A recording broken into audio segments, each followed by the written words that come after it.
all across the globe.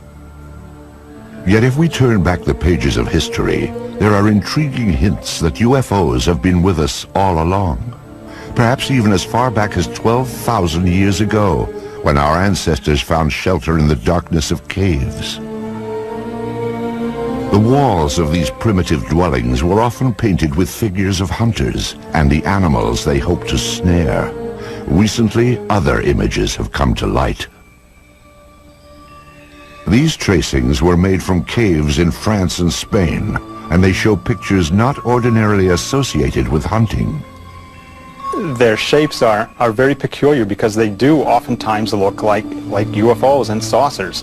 And I'm not saying that they are UFOs or that they do represent craft of any type, only that they have a similarity to what we now perceive as maybe craft from another planet as UFOs. And one wonders where the cave people were getting the impetus for putting these on their walls. Obviously, putting paintings on cave walls was a laborious process, and you would only put down the most important things of your daily life. And here these objects appear not once, not twice, but fairly numerous times on the cave walls. The advance of civilization brought us out of caves and into cities. Some 4,000 years ago, scribes recorded what sounds like the sighting of UFOs during the reign of a pharaoh named Thutmose III. In the year 22 of the third month of the winter, a circle of fire appeared in the sky. After some days it became more numerous and shone with the brightness of the sun, extending to the very limits of the heavens. Royal Records of Thutmose III, 1480 BC. A millennium later, young Alexander the Great conquered his way across the known world. In 332 BC, he laid siege to the Phoenician city of Tyre, and accounts from both sides report that shield-shaped silver objects appeared in the sky. One supposedly sent down a beam of light that destroyed the city walls. Even the Bible itself contains passages that some say refer to alien spacecraft. I looked, and behold, a stormy wind came from the north, a great cloud with fire flashing through it, and a radiance round about it, while out of the midst of it gleamed something with a luster like that of shining metal. Ezekiel, verse 1.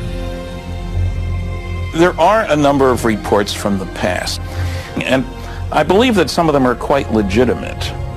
But one of the things is you can't interview witnesses, of course. You can't get independent witnesses. You can't ask, well, what angle was it above the horizon? The problem we have with them is we have to take them totally at face value. It's always important in looking at these to remember that there are a lot of strange astronomical phenomena that only occur once in a while, like a star going supernova and suddenly appearing in the sky, or a comet which appeared unexpectedly. And so you always have to look at these from the point of view of astronomy. There could be some atmospheric phenomenon or an astronomical phenomenon that they were depicting as something supernatural. As the scientific awareness of the population grew, superstition was replaced by knowledge of what was actually going on in the heavens. However, when an object would fly across the sky and stop, or hover, or seemingly descend to the ground, or maybe exhibit many different color changes or change shape or what have you, then even those people knew that they were looking at something out of the ordinary. The residents of Nuremberg, Germany, had just such an experience on April 4th, 1561. On that day, the skies above the city filled with a chaotic array of tube-shaped objects and balls of light. Eyewitnesses called it a frightful spectacle. Chronicles of the time also report extraordinary displays over Basel, Switzerland, during the summer of 1566. These events were depicted in primitive woodcuts made by eyewitnesses. However, it was the talented master artists that have left us the most fascinating images. In 1998, an Italian writer named Daniela Giordano earned an award for her landmark study of the enigmatic flying objects depicted by Renaissance artists. she discovered that not only did the artist have these objects in the picture, but he also had people looking at these objects and shielding their eyes as though the people were actually noting with amazement that something unusual was in the sky. It's unknown why the object's there, but it does appear and it looks like a UFO. This apparently traditional religious work is known as the Madonna and Saint Giovanni. Here too, a witness to the flying object is placed unobtrusively, yet unmistakably, in the background. And it's very obvious that this person's attention is directed to the flying object. And the artist obviously wanted viewers of the painting to see that not only is there the Madonna in the painting, but that there's also an object in the background. Curious airborne craft show up in other media as well. These tapestries from the 1500s depict the life of the Virgin Mary. Lurking in the background is the familiar shape of a 1950s-style UFO.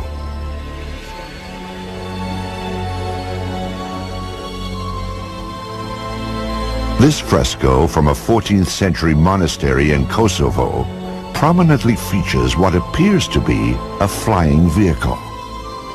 On this French coin, minted in 1680, a ray of light beams down from a colossal wheel-shaped object.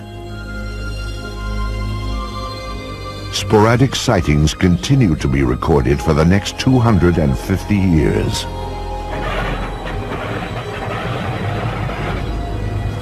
In the 1940s, World War II pilots joined the long list of UFO eyewitnesses. Some of these pilots would later come forward to tell their stories as interest in UFOs increased after the war. Pilots on all sides of the conflict, the Axis and the Allied pilots, reported strange objects, sometimes flying off the wingtips of their airplanes, and seemingly exhibit intelligent maneuvering. If you tried to fly the airplane toward it, the object would fly along with you and just keeping off the wing, or dive down or fly above. You couldn't catch up with it. I talked to a pilot of a B-24 bomber during World War II, and he said one circled around their airplane. Round, smooth, sleek. They all expected to die instantly because this must be a new German secret weapon that was going to shoot them down. We sure don't have anything that looks like that and flies like that. I have one account where they actually fired out and they seemingly went through it. They didn't damage the object at all. Allied pilots thought they were secret weapons of the Germans. Germans thought they were secret weapons of the Allies, England and America, and they were even seen in the Pacific theater. However, after the war, it became clear that neither the Allies nor the Axis had produced these super aircraft. Someone else had. And they did exhibit maneuvering that, again, was much like the types of objects that were seen immediately after the war ended and called flying saucers at that time. Many believe that in July of 1947, near the top-secret airbase at Roswell, New Mexico, the United States military finally got a close-up look at these mysterious spacecraft. The Army Air Forces has announced that a flying disc has been found and is now in the possession of the Army.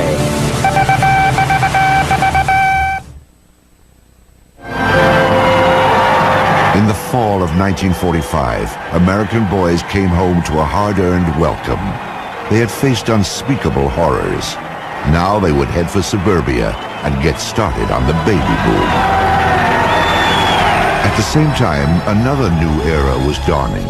The age of flying saucers. The enigmatic spacecraft that had appeared from time to time through the centuries would now take center stage. The age of innocence was over. The wave of modern UFO sightings began simply, with no photos, no radar returns, and no physical evidence. Just a story told by one man at the right time in history. Kenneth Arnold was a 32-year-old successful businessman on the summer day that his sighting took place. He sold firefighting equipment and flew his own light plane. On Tuesday, June 24th, 1947, Arnold was flying toward Mount Rainier above the Cascade Mountains of Washington State. The air was smooth and clear as he reached 9,200 feet and noticed a bright flash. To the left and north of Mount Rainier, Arnold saw what he described as 9 unusual aircraft flying at over 1,200 miles per hour. As they passed the mountain, the objects were outlined against the snow. They traveled in a V formation and skittered across the sky in such a way that Arnold said they resembled a saucer skipping across water. Arnold first told his story upon landing at the Yakima, Washington airport. He sketched a series of diagrams to illustrate what he had seen. What he drew was shaped like a crescent, 50 feet long and only 3 feet thick. It had a rounded point in the rear. When seen edge on, he reported, it looked like a black line. It wasn't long before the story of Arnold's sighting startled the world. The newspapers quickly coined a name for Arnold's skipping discs. The name was Flying Saucers. Kenneth Arnold was soon to enjoy a celebrity status. The author of a book and the subject of magazine cover stories, he was looked upon as a combination of space-age visionary and screwball eccentric. The press would anoint him the man who started it all.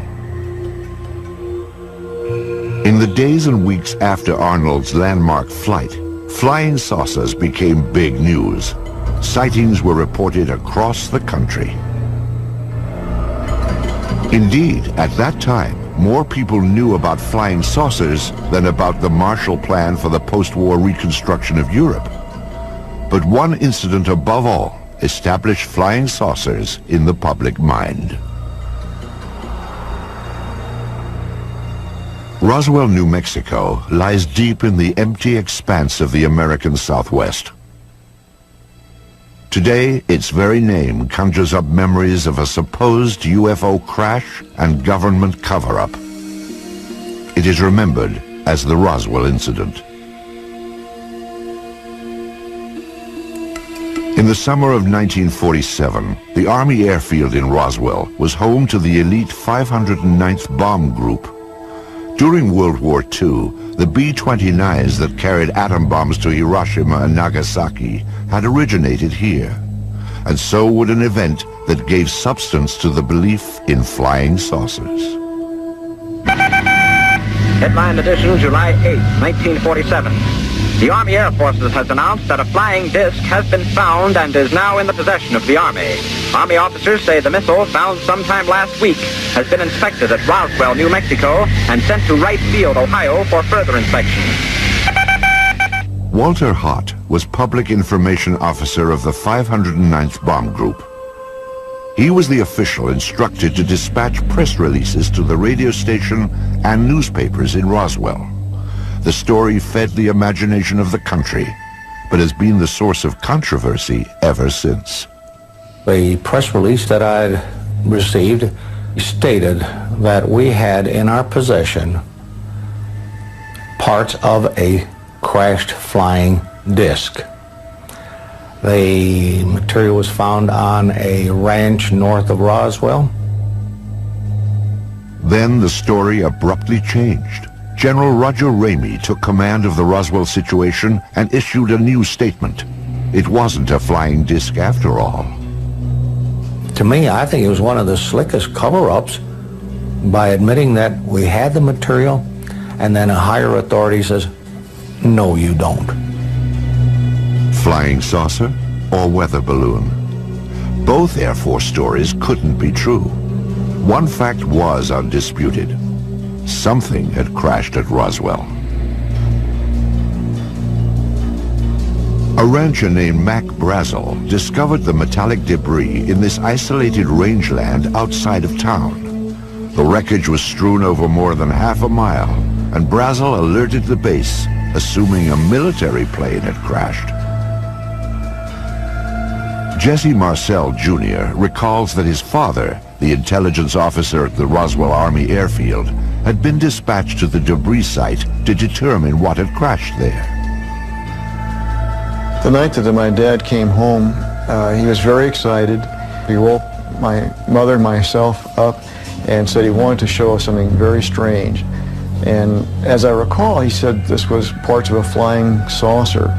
I was 11, almost 12 at the time, and I had seen pieces of an airplane and weather balloons and things like that, but this was not like anything that I'd ever seen before. And the most intriguing portion of the debris that I recall seeing was what appeared to be I-beams. When I looked at this with the light reflecting on it, I noticed what appeared to be some symbols or writing along the inner surface of this I-beam. And the implication was this was something that came from some other planetary system. Author Kevin Randle researched the Roswell incident and learned more about the debris Major Marcel had collected.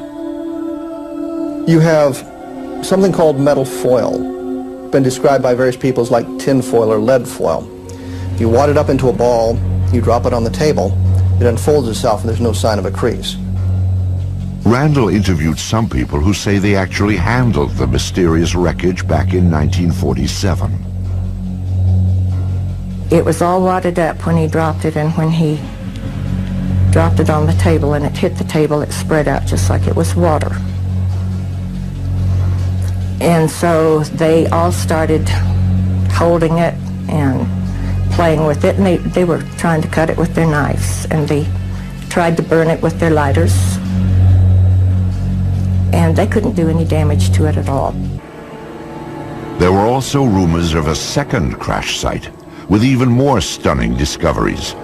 Frankie Rowe's father said that the fire department was called to the scene. There he had observed nothing less than actual extraterrestrial beings. They'd gotten a call on what they thought was a plane crash about 30 miles north of Roswell. And when they got out there, it was not an airplane. He said it was a flying saucer that had crashed. And there were little, what he called little people. And he said one of them was still alive. That there were two that were covered up laying on the ground. And he said they had been covered up, it looked like with body bags. And the one that was walking around there didn't appear to be hurt. Through his research, Kevin Randle has established what he believes happened next. According to a number of the eyewitnesses, the craft and the bodies were taken to Hangar 84 at the Roswell Army Airfield, where they were held for a period of time before the various flights were initiated and sent out of Roswell. Randle believes that crates containing the alien bodies and flying saucer wreckage were shipped out of the heavily guarded Hangar 84, never to be seen again.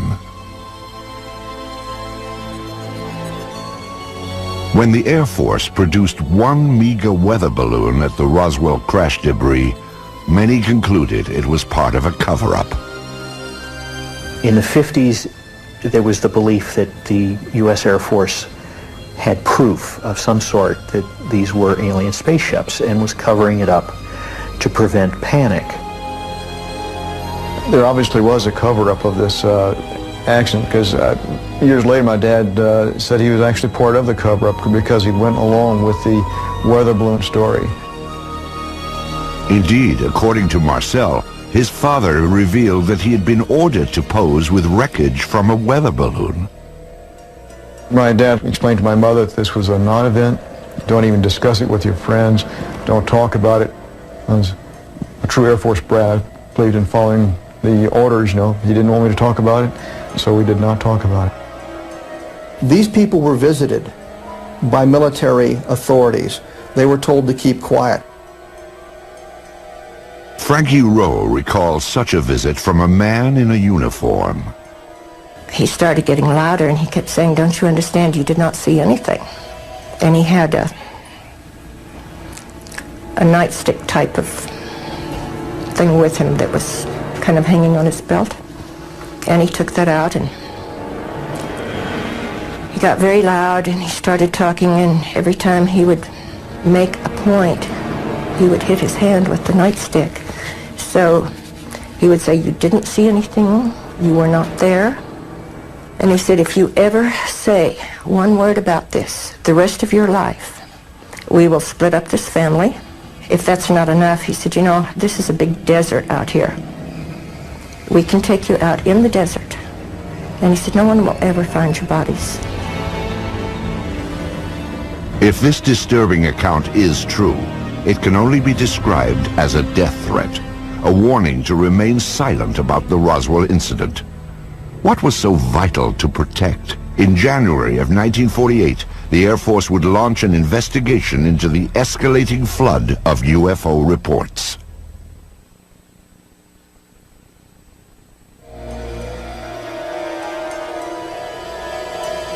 Something crashed at Roswell, New Mexico. But whether the object that fell from the sky in July of 1947 originated here on Earth or somewhere in outer space has been hotly debated for more than a half-century. Perhaps it truly was a weather balloon, as the Air Force insists. If so, that would deflate one of the seminal events in the history of UFOs. However, if the object was in fact extraterrestrial, the issue then becomes, what business did it have at Roswell? At the time of the Roswell crash, New Mexico was host to the most advanced military and scientific experiments on the face of the planet. In fact, the Roswell area was the only place in the world where testing of cutting-edge radar, rockets, and nuclear weapons could all be found. Perhaps these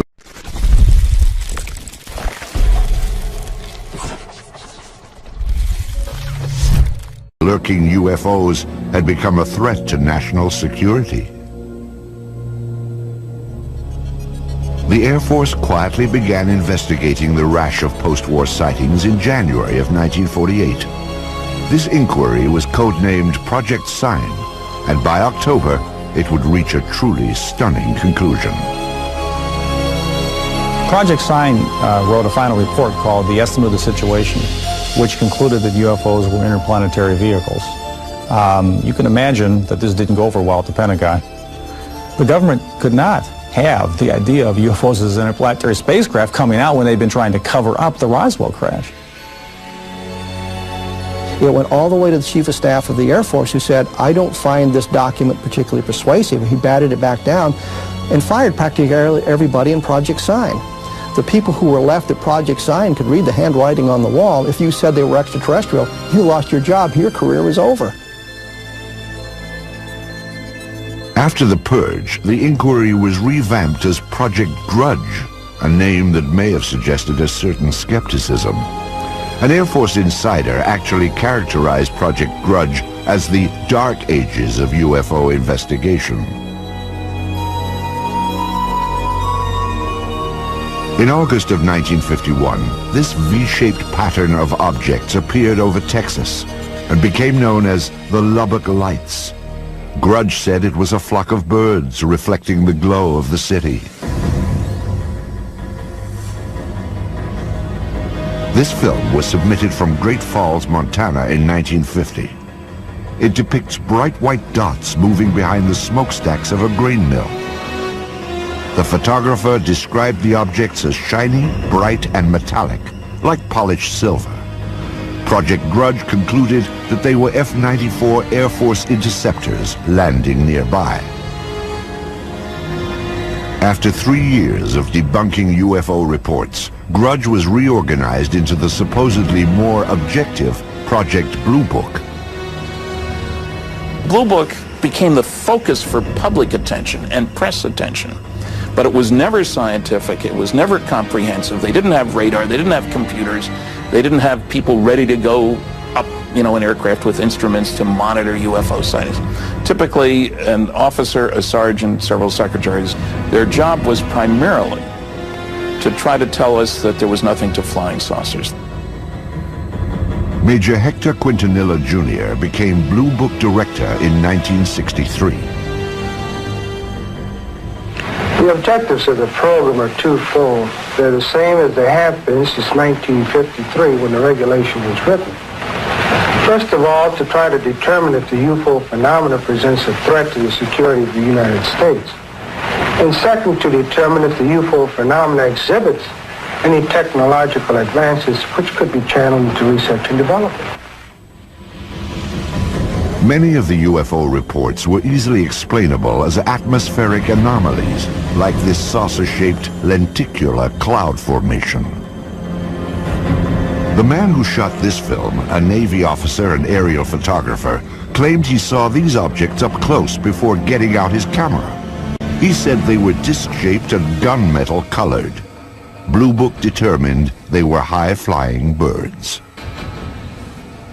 Astronomer J. Allen Hynek, a Blue Book consultant for its entire 16-year run, had this assessment of the project. Quote, "When Major Quintanilla came in, the flag of the utter nonsense school was flying at its highest."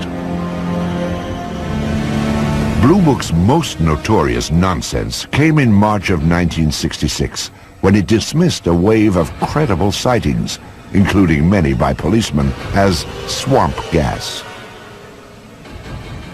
In December of 1969, the Air Force closed down Project Blue Book and washed its hands of UFOs. Few scientists were willing to approach the subject. However, there were some who embraced UFOs without reservation.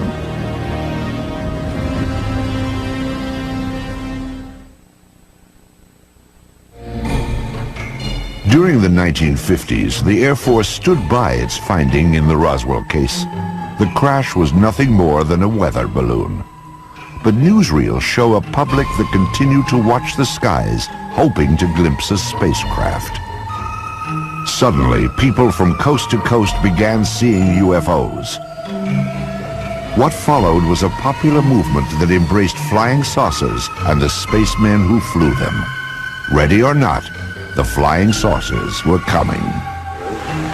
Within a matter of several days, I will myself make what might be called a flying saucer, although I don't choose to call it that because it may not respond to our controls. To the vast majority of the people in the late 40s and 1950s, flying saucers were a terrific novelty. And there was a great deal of popular fascination. There were cheesy science fiction films based on the idea that Martians were invading the Earth in flying saucers.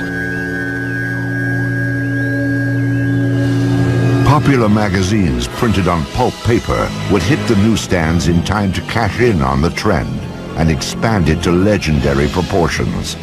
The man behind those flying saucer legends was publisher Raymond Palmer. Palmer was a man who in his youth had been severely injured, and so he was crippled up, and he was what you would call a hunchback, I guess. He had the instincts of a carnival barker. He liked to put something over on you.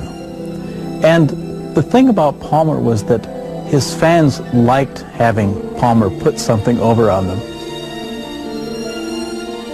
It was Palmer's Fate magazine, later called Flying Saucers magazine, which helped spread the idea of UFOs in the 1950s.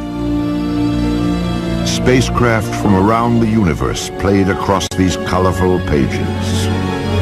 It was here that the UFO was finally identified. Now everyone knew they were spaceships from other worlds. What followed was a craze in the 1950s known as the contactee movement. Contactees were people who said that they had made contact with space people. I was aboard a flying saucer in the Nevada desert on 11 different occasions. I was taken into this monstrous saucer by one of the men and confronted with a lady captain. Beautiful complexion, beautiful appearing woman, and they're peaceful people. They mean no harm to us. They come down here to investigate what's going on Earth. And they certainly convinced me that they're peaceful, and they come from another planet they call Clarion. They told me there was life on Mars and that there were life on other planets as well, and all planets except Earth had interplanetary means of travel. The man credited with starting the contactee movement was a Polish immigrant and self-styled philosopher named George Adamski. In his book, Flying Saucers Have Landed, Adamski claimed that in 1952, he had been aboard an alien spacecraft. I was picked up on a desert, in California desert, and I was taken to the mothership and they were flown around, not too close to the moon, but with instruments, similar, you might say, except it wasn't a camera, it was regularly sort of a telescopic instruments that we were able to see what was on the moon on the other side of it, see? Adamski's book detailed his meeting with a man from Venus called Orthon. There were also photographs of the spaceship he supposedly flew in. Adamski's books also reflected the political climate of the 1950s, like growing concerns about the arms race between the United States and the Soviet Union. When Orthon departed, he would leave behind these enigmatic footprints. Adamski said they contained a message urging an end to nuclear testing on Earth.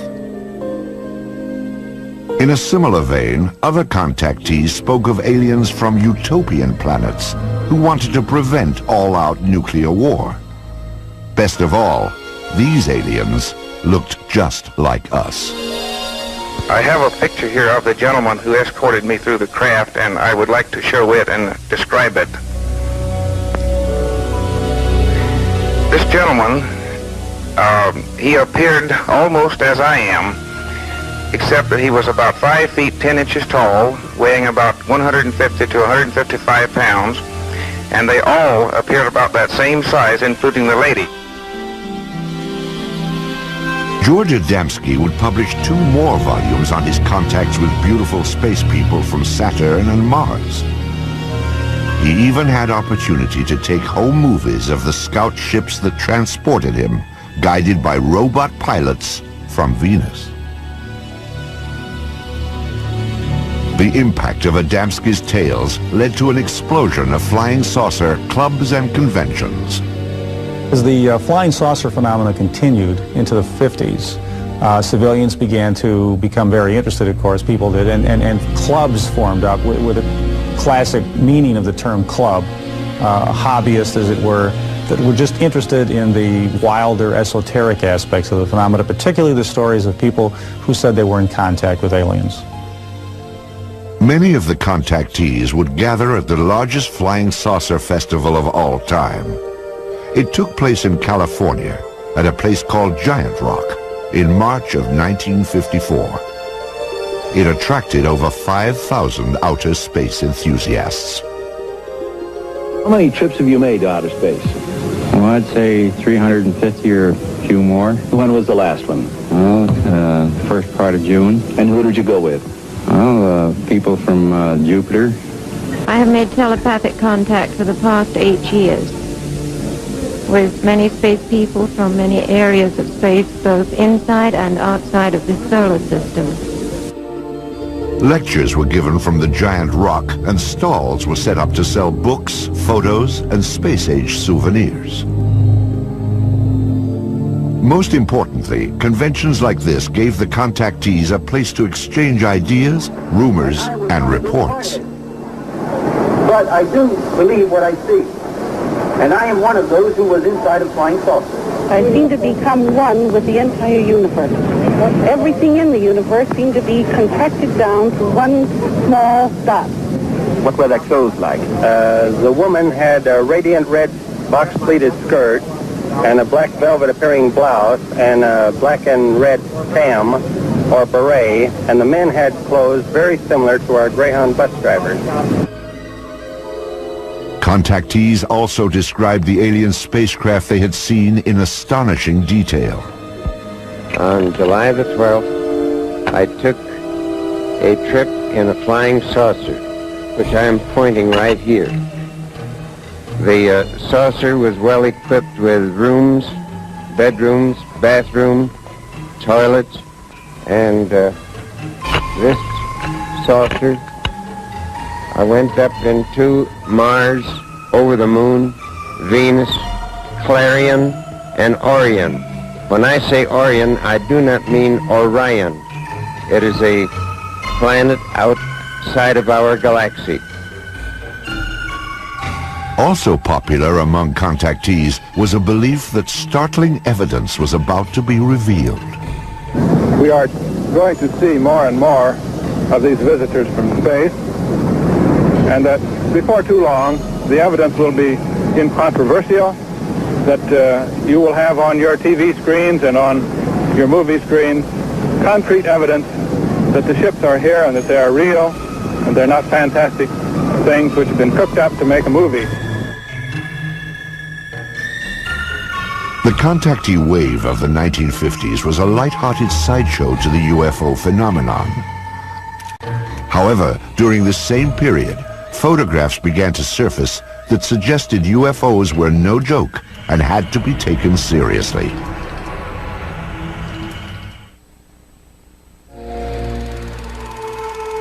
They are round, they are cigar-shaped, and they are cylindrical. Some appear to be sleek and smooth, as if made of stainless steel, while others appear bolted together from some alien cast iron. At night, they are described as having flashing lights.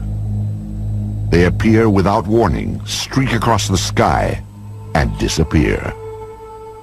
Many UFO films and photographs have been identified as natural phenomenon or hoaxes.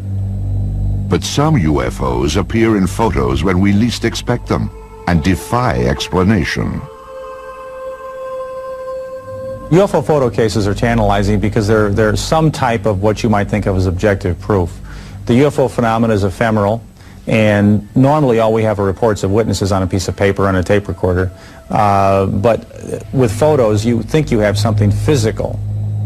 Indeed, photos offer some of the most convincing evidence that extraterrestrial aircraft may be real. This series of photos remains among the most compelling examples of what ufologists call a daylight disk.